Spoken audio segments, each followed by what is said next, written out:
El viento de octubre azotaba las ventanas del Palacio de Kensington mientras los trabajadores de construcción continuaban con la renovación que había estado en curso durante meses. Era un martes por la mañana cuando James Fletcher, el capataz principal, notó algo extraño en la pared posterior del que una vez fue el vestidor privado de la princesa Diana. «Hay algo raro aquí», murmuró Fletcher mientras pasaba sus manos expertas por la superficie aparentemente sólida. Después de 30 años en el negocio de la construcción, había desarrollado un sexto sentido para detectar espacios ocultos y irregularidades estructurales. La pared sonaba hueca cuando la golpeaba ligeramente con los nudillos. Su equipo se reunió a su alrededor mientras Fletcher utilizó un detector de metales portátil para examinar el área con más detalle. Los pitidos intermitentes del dispositivo confirmaron sus sospechas.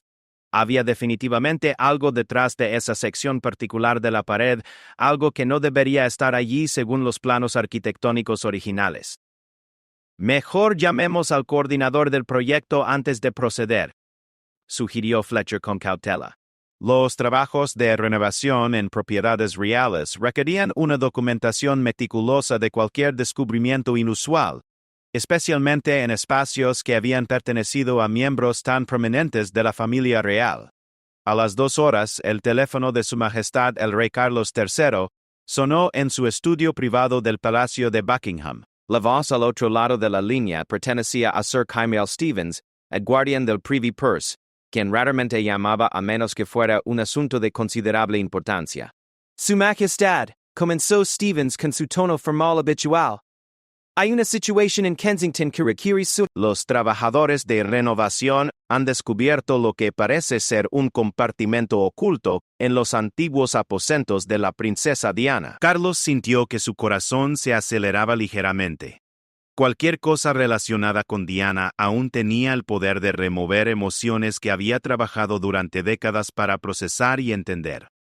Se quitó las gafas de lectura y las colocó cuidadosamente sobre el escritorio. «¿Qué tipo de comportamiento?», preguntó, su voz manteniendo la compostura real que había perfeccionado a lo largo de los años, aunque por dentro sentía una mezcla de curiosidad y aprensión. «Parece haber sido construido deliberadamente detrás de una sección de su vestidor, Su Majestad. Los trabajadores pueden detectar que contiene objetos, pero no han procedido a abrirlo sin su autorización directa». Carlos consideró las implicaciones. Diana había vivido en Kensington Palace durante años, después de su separación, y conocía bien sus tendencias a guardar recuerdos y objetos personales en lugares poco convencionales. Ella siempre había sido intensamente privada sobre ciertos aspectos de su vida, incluso durante sus años de matrimonio. «Estaré allí en 1 hora», declaró finalmente. «Asegúrate de que el área esté completamente despejada de personal no esencial y que todo se documente apropiadamente». El viaje de Buckingham a Kensington se sintió inusualmente largo esa tarde. Carlos miraba por la ventana de su automóvil oficial, observando las calles familiares de Londres, mientras reflexionaba sobre los innumerables recuerdos asociados con el palacio donde Diana había pasado algunos de sus años más difíciles, como miembro de la familia real. Al llegar a Kensington, fue recibido por Fletcher y un pequeño grupo de funcionarios reales. Los llevó directamente al vestidor en cuestión, donde el compartimento oculto había sido cuidadosamente expuesto pero aún no abierto. La apertura rectangular en la pared medía aproximadamente 2 pies por 3 pies, y estaba claramente diseñada para permanecer oculta a simple vista. ¿Hay alguna indicación de cuándo fue construido?, preguntó Carlos, examinando la artesanía del espacio oculto. La madera y los acabados parecían coincidir con el periodo cuando Diana había residido allí. Basándonos en los materiales y técnicas utilizadas, estimamos que fue creado a finales de los años 80 o principios de los 90. «Su Majestad», respondió Fletcher, «definitivamente fue un trabajo profesional, no algo improvisado». Carlos asintió lentamente. Ese periodo correspondía exactamente con algunos de los años más tumultuosos de su matrimonio con Diana, cuando las tensiones entre ellos habían alcanzado su punto más alto y los medios de comunicación habían comenzado a especular abiertamente sobre el estado de su relación. Con guantes de algodón blanco, Carlos mismo retiró cuidadosamente los contenidos del compartimento. Había varias cajas pequeñas, algunos sobresellados y, prominentemente, un diario de cuero marrón que inmediatamente reconoció como algo que Diana había llevado consigo frecuentemente durante sus primeros años de matrimonio. El diario estaba atado con un listón de seda azul que se había desvanecido con el tiempo. Cuando Carlos lo tomó en sus manos, sintió el peso familiar del cuero de alta calidad y pudo detectar el tenue aroma del perfume favorito de Diana que aún parecía impregnar las páginas. Su Majestad, murmuró Stevens suavemente, desea que organicemos un espacio privado para que pueda examinar estos artículos sin interrupciones. Carlos levantó la vista del diario, de repente consciente de que había estado completamente absorto en el objeto durante varios minutos, perdido en recuerdos de ver a Diana escribir en él durante las tranquilas tardes de sus primeros años, juntos en Highgrove y más tarde en Kensington. Sí, respondió finalmente, su voz apenas audible. Prepare it estupetito. Prepare it estupetito. Prepare it estupetito es petito for. Prepare it estupetito for petito petito. El estudio privado de Kensington Palace quedó sumido en un silencio profundo cuando Carlos cerró la puerta pesada de roble detrás de él.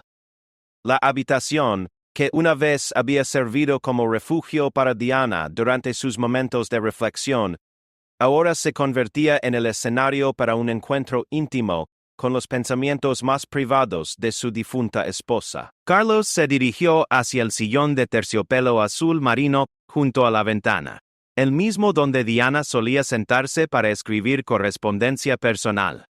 Con manos ligeramente temblorosas, desató el listón de seda que había mantenido el diario cerrado durante más de 2 décadas. La primera página llevaba la fecha del 15 de abril de 1987, escrita con la caligrafía elegante pero ligeramente apresurada que Carlos recordaba tan vívidamente. Querido diario, comenzaba la entrada. Hoy Carlos me sorprendió con rosas del jardín de Highgrove. A veces olvido lo thoughtful que puede ser cuando no está abrumado por sus responsabilidades oficiales. Carlos sintió una punzada de nostalgia mezclada con tristeza mientras leía estas primeras líneas. Recuerda vívidamente as the D. Había estado preocupado, porque Diana había parecido distante durante la cena de last night anterior, y había esperado que un gesto simple pudiera alegrar su amor. Continuó leyendo, volteando las páginas con cuidado reverente. Las entradas del diario revelaban una Diana que él había conocido solo parcialmente durante su matrimonio. Una mujer profundamente reflexiva, que luchaba con las demandas imposibles de la vida pública, mientras intentaba mantener su autenticidad personal. 22 de mayo de 1987. Los medios de comunicación estuvieron especialmente agresivos hoy durante nuestra visita a Cardiff. Pude ver la frustración en los ojos de Carlos cuando los fotógrafos gritaban preguntas inapropiadas sobre nuestra vida privada. Desearía poder protegerlo de esa presión tanto como él trata de protegerme a mí. Carlos tuvo que pausar su lectura. Nunca había sabido que Diana había percibido sus propias luchas con la intrusión mediática. Durante ese periodo, había asumido que ella estaba completamente absorta en sus propios desafíos de adaptación a la vida real. Las páginas siguientes documentaban los primeros años de William y Harry con un detalle conmovedor que hizo que Carlos sonriera a pesar de las lágrimas que comenzaban a formarse en sus ojos. 3 de julio de 1987. William dio sus primeros pasos reales hoy, no esos pasos vacilantes que ha estado dando durante semanas, sino pasos decididos y seguros directamente hacia Carlos, quien acababa de llegar de sus compromisos oficiales. La expresión de alegría pura en el rostro de Carlos fue algo que guardaré en mi corazón para siempre. En momentos como este veo al hombre del que me enamoré, no al futuro rey abrumado por expectativas imposibles. La entrada continuaba con detalles sobre cómo Carlos había pasado la siguiente hora en el suelo del nursery, construyendo torres de bloques con William mientras Harry dormía pacíficamente en su cuna. Diana había observado desde la puerta. Reluctantly, I interrupted un momento tan perfecto de conexión entre padre e hijo. A veces me pregunto si Carlos se da cuenta de lo maravilloso que es como padre, cuando se permite relajarse y simplemente ser él mismo.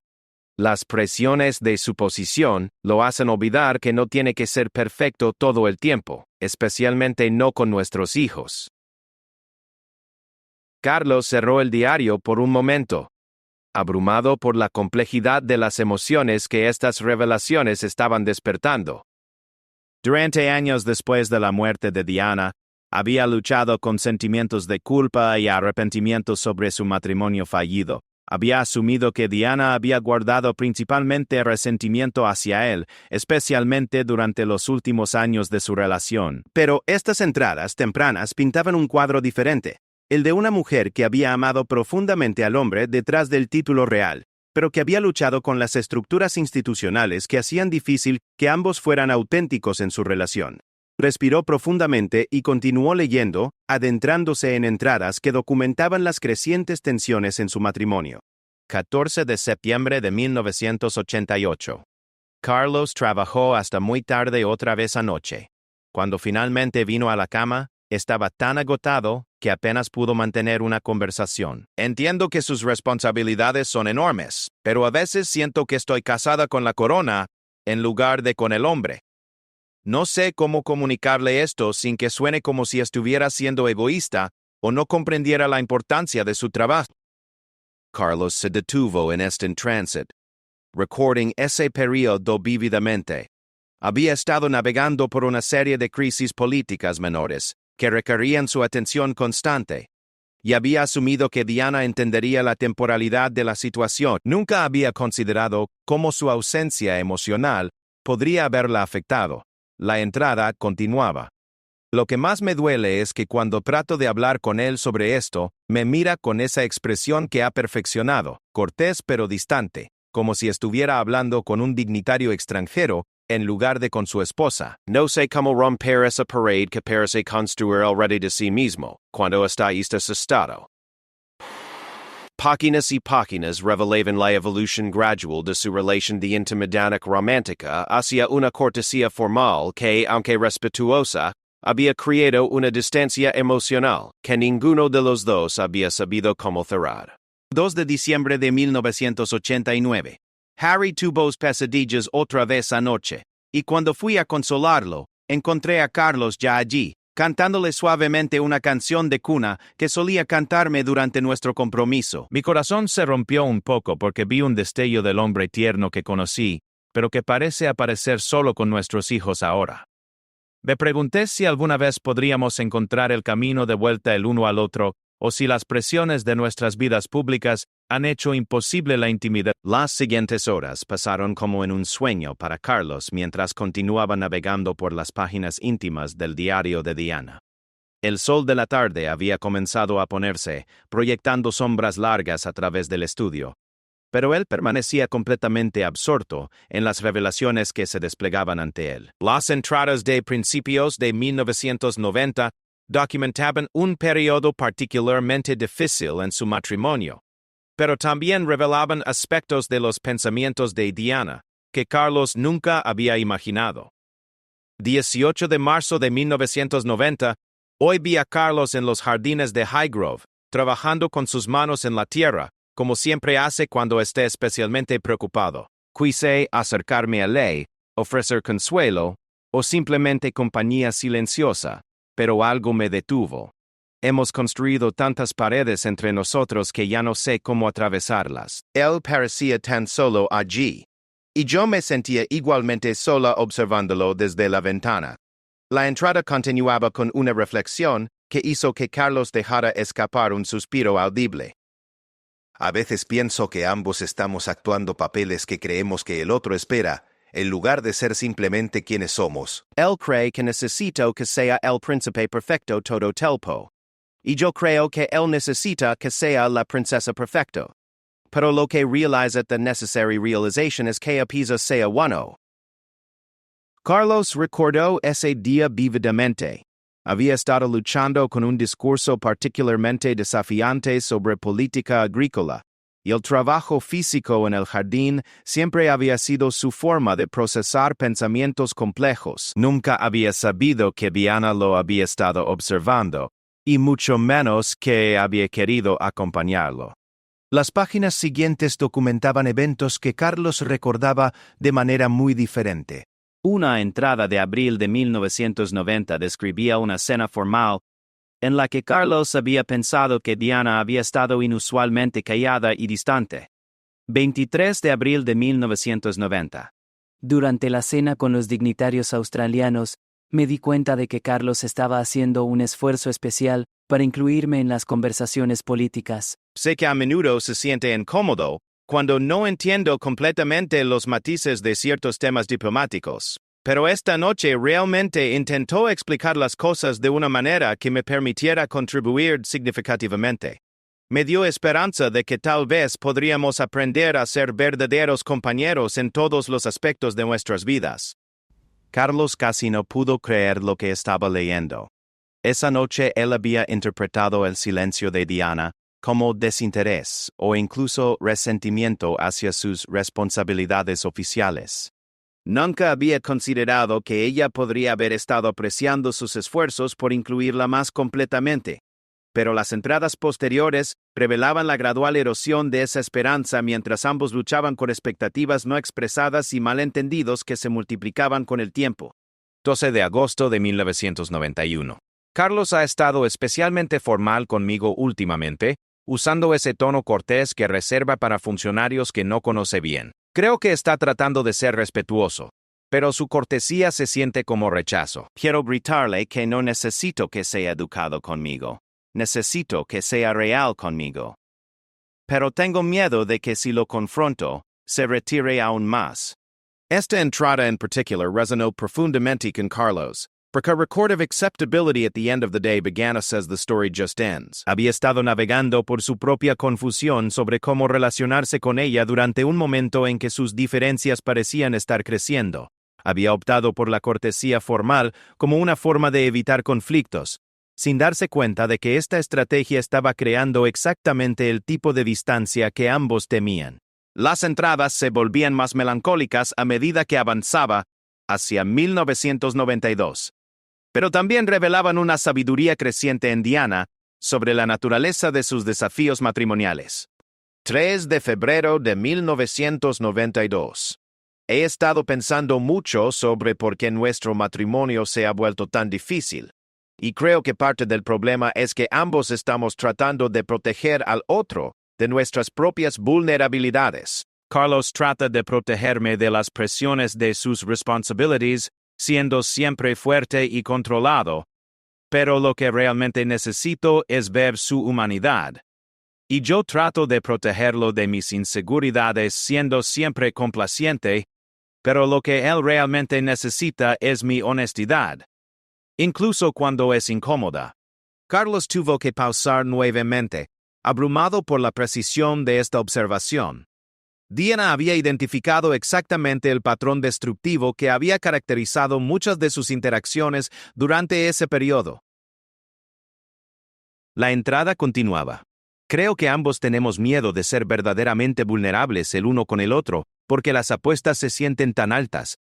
Si nuestro matrimonio falla, no es solo nuestro dolor privado. Es un espectáculo público que afecta a la institución que Carlos ha sido entrenado para proteger toda su vida. Pero, al tratar de proteger la institución, creo que hemos sacrificado nuestra conexión humana real.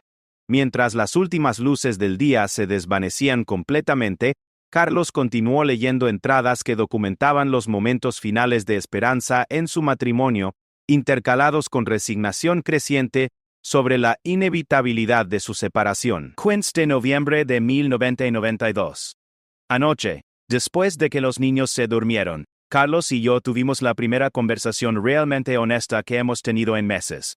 Ambos admitimos que nos sentimos perdidos en nuestros propios roles, y por un momento, sentí que tal vez podríamos encontrar una manera de navegar por esto juntos. Pero esta mañana, cuando desperté, él ya había vuelto a su cortesía formal, como si la conversación nunca hubiera ocurrido. Creo que tiene tanto miedo de la vulnerabilidad que automáticamente se retira cuando se acerca demasiado a la honestidad real. Carlos recordaba esa conversación perfectamente. Había sido un momento de conexión genuina que lo había llenado de esperanza, pero también de terror sobre las implicaciones de ser tan emocionalmente abierto. Su retirada había sido instintiva, una respuesta condicionada a años de entrenamiento sobre la importancia del control emocional en su posición. Era pasada la medianoche cuando Carlos finalmente cerró el diario y se recostó en el sillón, emocionalmente agotado pero profundamente transformado por lo que había leído. Las últimas entradas del diario, fechadas poco antes de la separación oficial, habían sido las más difíciles de leer, pero también las más reveladoras. En esas páginas finales, Diana había escrito con una claridad y compasión que habían sorprendido a Carlos. No había amargad ni culpa, sino una comprensión madura de cómo dos personas fundamentalmente buenas habían sido incapaces de navegar por las presiones extraordinarias de sus circunstancias. 10 de diciembre de 1992. He llegado a entender que Carlos y yo no somos incompatibles como personas, somos incompatibles con el sistema en el que estamos obligados a funcionar. Él es un hombre profundamente sensible que ha sido entrenado para suprimir esa sensibilidad en servicio de su deber. Yo soy una mujer que necesita conexión emocional auténtica, pero estoy en una posición que hace que esa autenticidad sea vista como una vulnerabilidad peligrosa. La entrada continuaba. Amo al hombre que veo cuando está con William y Harry, cuando está en sus jardines, cuando piensa que nadie lo está observando, y puede simplemente existir sin actuación. Pero ese hombre aparece tan raramente en nuestro matrimonio, que a veces me pregunto si lo imaginé. Carlos había leído esas líneas varias veces, cada vez más consciente de cuánto dolor innecesario ambos habían soportado, debido a malentendidos que podrían haber sido resueltos con comunicación más honesta. Pero era la entrada final la que más lo había afectado. Carlos siempre será importante para mí, no solo como el padre de mis hijos, sino como el primer hombre que me mostró que era posible amar a alguien más profundamente de lo que había imaginado. Que no hayamos podido hacer que nuestro matrimonio funcionara no disminuye el valor de lo que compartimos. Espero que algún día él pueda encontrar la felicidad que merece y que pueda recordar los momentos buenos entre nosotros sin el dolor de nuestros errores. 3 días después, Carlos invitó a William y Harry a un almuerzo privado en Clarence House. Ambos llegaron con la curiosidad típica que caracterizaba las invitaciones repentinas de su padre, especialmente cuando él especificaba que sería una conversación de importancia personal significativa. Antes de comenzar, dijo Carlos mientras se sentaban en su estudio privado, quiero que sepan que esto que voy a compartir con ustedes lo hago, porque creo que puede traer algún tipo de sanación a nuestra familia, y porque su madre habría querido que ustedes supieran estas cosas sobre sus verdaderos sentimientos. William y Harry intercambiaron miradas, inmediatamente alertas ante cualquier mención de su madre, que su padre considerara lo suficientemente importante como para justificar una reunión formal. Carlos les contó sobre el descubrimiento del diario, siendo cuidadoso de explicar el contexto y su decisión de leerlo. Luego, con su permiso, compartió algunas de las entradas más reveladoras, aquellas que mostraban el profundo amor de Diana por sus hijos y su comprensión madura de las complejidades de su matrimonio. Ella escribió esto sobre ustedes cuando William tenía 5 años y Harry 3, dijo Carlos leyendo de una página marcada. Observé a los niños jugando en el jardín hoy mientras Carlos trabajaba en su estudio. William estaba enseñando pacientemente a Harry cómo lanzar una pelota correctamente, mostrando la misma gentileza natural que veo en Carlos cuando está relajado. Harry, por su parte, estaba completamente concentrado en complacer a su hermano mayor, pero también añadiendo su propia energía jubilosa al juego. En momentos como estos sé que Carlos y yo, sin importar nuestros problemas, hemos creado algo hermoso juntos. Estos niños llevan lo mejor de ambos. Harry, que había estado luchando con lágrimas durante varios minutos, finalmente habló. Papá, ¿Por qué nunca supimos que ella pensaba estas cosas? Siempre asumimos que estaba principalmente enojada o triste sobre el matrimonio. Creo, respondió Carlos, thoughtfully, que todos asumimos muchas cosas durante esos años difíciles. Su madre era extraordinariamente protector de sus sentimientos hacia mí, especially con usted. No quería que su confusión sobre nuestro matrimonio los afectara. William, quien había estado inusualmente callado, finalmente habló. ¿Hay algo en el diario sobre después de la separación? Sobre cómo se sintió durante esos años. Carlos había anticipado esta pregunta y había preparado cuidadosamente su respuesta. Hay algunas entradas de ese periodo y lo que más me sorprende es su continua preocupación por el bienestar de toda la familia, incluyéndome a mí. Incluso durante los momentos más difíciles, nunca perdió de vista el hecho de que todos estábamos tratando de navegar por una situación sin precedentes lo mejor que podíamos. Durante las siguientes 2 horas, los 3 hombres hablaron más abiertamente sobre Diana, sobre el periodo de la separación y el divorcio, y sobre cómo los malentendidos de ese tiempo habían afectado sus relaciones entre ellos. Creo, dijo Carlos mientras concluyeron su conversación, que su madre habría querido que este diario sirviera como un puente hacia una mayor comprensión entre nosotros. Ella siempre creyó en la posibilidad de sanación, incluso cuando parecía imposible. En las semanas que siguieron, Carlos encontró que su relación con sus hijos había entrado en una nueva fase de honestidad y cercanía. Las revelaciones del diario habían permitido conversaciones que habían sido imposibles durante años, y habían proporcionado un contexto que hacía que muchos de los eventos dolorosos del pasado fueran más comprensibles para todos. Más significativamente para Carlos, el diario le había dado algo que no había sabido que necesitaba: el perdón de Diana, no solo para los errores específicos de su matrimonio, sino para su humanidad imperfecta, en circunstancias extraordinariamente difíciles. En una ceremonia privada en los jardines de Highgrove, Carlos plantó un nuevo rosal en memoria de Diana, eligiendo una variedad que florecía en múltiples colores a lo largo de las estaciones. William y Harry estuvieron presentes, junto con las esposas e hijos, creando un momento de continuidad familiar que honraba tanto el pasado como el presente. Este jardín, dijo Carlos mientras colocaba la planta final en la tierra, representa lo que su madre siempre entendió mejor que yo, que las cosas hermosas pueden crecer incluso después de periodos de dificultad, y que el amor verdadero encuentra formas de persistir a través de todas las estaciones de la vida. El diario permaneció en la custodia personal de Carlos, pero su impacto se extendió mucho más allá de las páginas escritas. Había proporcionado no solo revelación sobre el pasado, sino también sabiduría para el presente, la importancia de la vulnerabilidad en las relaciones cercanas, el valor de la comunicación honesta incluso cuando es incómoda, y el poder del perdón para transformar el dolor en comprensión. En los meses siguientes, aquellos cercanos a la familia real notaron un cambio sutil pero significativo en el rey Carlos. Parecía más relajado en sus interacciones personales, más dispuesto a mostrar emoción genuina, y más consciente de la importancia de estar presente emocionalmente con aquellos que amaba.